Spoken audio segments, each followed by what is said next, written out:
राधे राधे। जय श्री कृष्णा, जय श्री श्याम। तो आषाढ़ मास चल रहा है और आषाढ़ मास में आज सुनेंगे श्री जगन्नाथ भगवान की कथा कि कैसे श्री जगन्नाथ भगवान बने। श्री कृष्ण भगवान से और जगन्नाथ भगवान बनने तक का सारा वृत्तांत। कथा बड़ी अच्छी, बड़ी सुंदर है और बड़ी रोमांचकारी है। इसके सिरोधार्य हैं श्री नारद मुनि।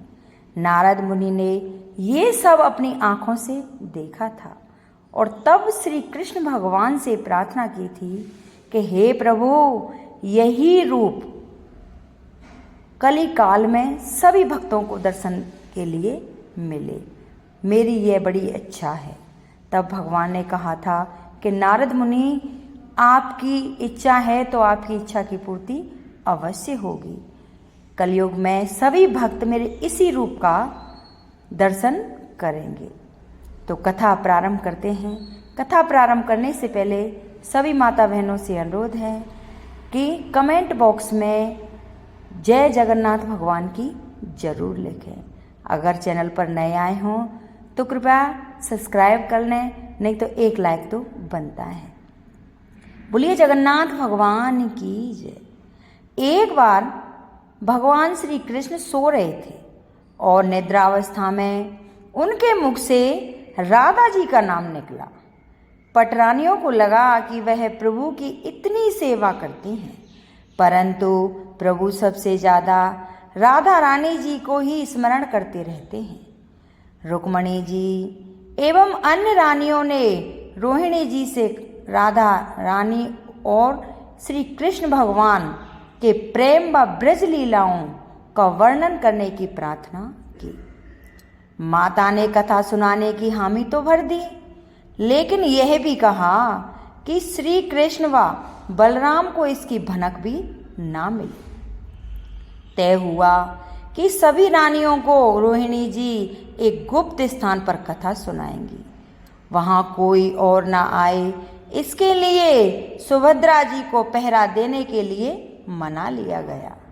सुभद्रा जी को आदेश हुआ कि स्वयं श्री कृष्ण या बलराम भी आए तो उन्हें भी अंदर न आने देना। माता ने कथा सुनानी आरंभ की। सुभद्रा द्वार पर तैनात थी। थोड़ी देर में श्री कृष्ण एवं बलराम वहां आ पहुंचे। सुभद्रा ने अंदर जाने से उन्हें रोक लिया।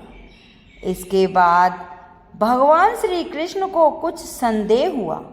वह बाहर से ही अपनी सूक्ष्म शक्ति द्वारा अंदर की माता द्वारा वर्णित ब्रज लीलाओं का आनंद लेकर सुनने लगे और बड़े ही खुश होने लगे। बलराम जी भी कथा का आनंद लेने लगे। कथा सुनते सुनते श्री कृष्ण बलराम व सुभद्रा के हृदय में ब्रज के प्रति अद्भुत प्रेम भाव उत्पन्न हुआ। उस भाव में उनके पैर हाथ सिकुड़ने लगे, जैसे बाल्यकाल में थे। तीनों राधा जी की कथा में ऐसे भाव विभोर हो गए कि वह मूर्ति के समान जड़ प्रतीत होने लगे। बड़े ध्यान पूर्वक देखने पर भी उनके हाथ पैर दिखाई नहीं देते थे। सुदर्शन ने भी द्रवित होकर लंबा रूप धारण कर लिया। उसी समय देव मुनि नारद वहां आ पहुंचे और भगवान के इस रूप को देखकर आश्चर्यचकित हो गए और उन्हें निहारते ही रहे। जब कुछ समय बाद जब तंद्रा भंग हुई तो नारद जी ने प्रणाम करके भगवान श्री कृष्ण से कहा, हे प्रभु, मेरी इच्छा है कि मैंने आज जो रूप देखा है वह रूप आपके भक्तजनों को पृथ्वी लोक पर चिरकाल तक देखने को मिले। आप इस रूप में पृथ्वी पर वास करें। तब भगवान श्री कृष्णचंद्र भगवान ने कहा कि हे नारद जी, मैं आपकी बात से बहुत ही प्रसन्न हुआ और आपकी कहा अनुसार मैं कलिकाल में इसी रूप में नीलांचल क्षेत्र में अपना स्वरूप प्रकट करूंगा। कलयुग आगमन के उपरांत प्रभु की प्रेरणा से मालवराज इंद्रधुम्न ने भगवान श्री कृष्ण, बलभद्र जी और बहन सुभद्रा जी की ऐसी ही प्रतिमा जगन्नाथ मंदिर में स्थापित कराई। यह रोचक कथा बड़ी सुंदर, बड़ी पावन है।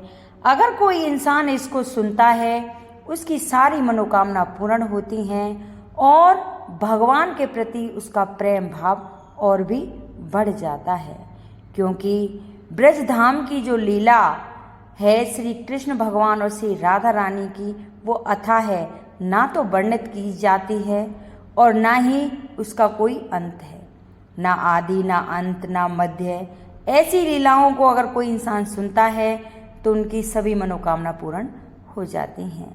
अगर ये मेरी कथा किसी को अच्छी लगी हो तो कृपया लाइक सब्सक्राइब करें, कमेंट में जय जगन्नाथ भगवान की जरूर लिखें। आगे कैसे जगन्नाथ भगवान का मंदिर बना, किसने बनाया, ये सारी कथाएं आगे की वीडियो में। बोल जगन्नाथ भगवान की जय।